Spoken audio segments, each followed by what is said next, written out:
பொடி இருக்கிறது, எத்தனையோ போதைகள் இருக்கிறது. அந்த போதைகளில் விழுந்தவர்களை கூட, அந்த போதைகளை பயன்படுத்துபவர்கள் கூட அதிலிருந்து வெளியேற்றுவதற்கான மருந்து இருக்கிறது, ஆலோசனை இருக்கிறது. அவர்களை கூட்டி வைத்து போதையிலே சாராயத்திலே அடிமையாக இருந்தால் அவரை வெளியேற்றுவதற்கான எத்தனையோ துறைகள் இருக்கிறது.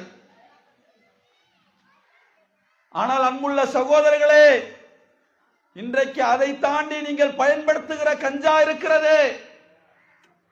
அதற்கு மருந்து இல்லை, அதற்கு மருத்துவம் இல்லை.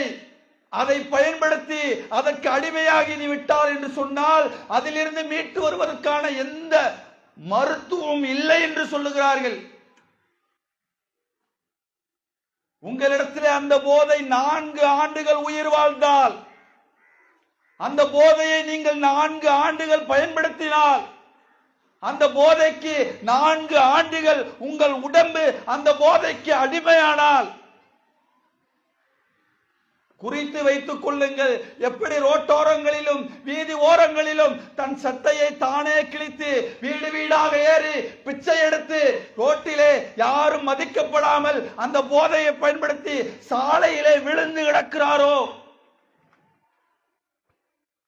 அதுபோல ஒரு நாள் நீங்கள் விழுந்து கிடக்கலாம். அன்புள்ள சகோதரர்களே, உங்களை விமர்சிப்பதற்காக இந்த இடத்துக்கு நாங்கள் வரவில்லை.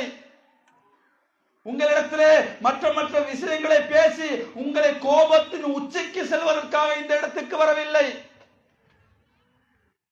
உலகின் யதார்த்தத்தை உங்களிடத்திலே சொல்ல வந்திருக்கிறோம்.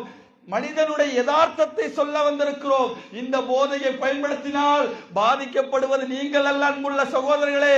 உங்கள் வருங்கால பிள்ளை, ஆசையாக பெற்றெடுக்கிற பிள்ளை, கையிலே தூக்கி வைத்து கொஞ்சி விளையாடுகிற பிள்ளை பாதிக்கப்படும்.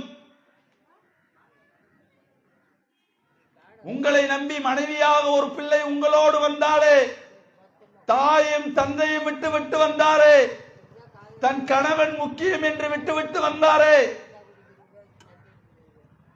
அந்த பெண்மணியினுடைய, உங்கள் மனைவியினுடைய மனநிலையை என்றைக்காவது நீங்கள் சிந்தித்தது உண்டா?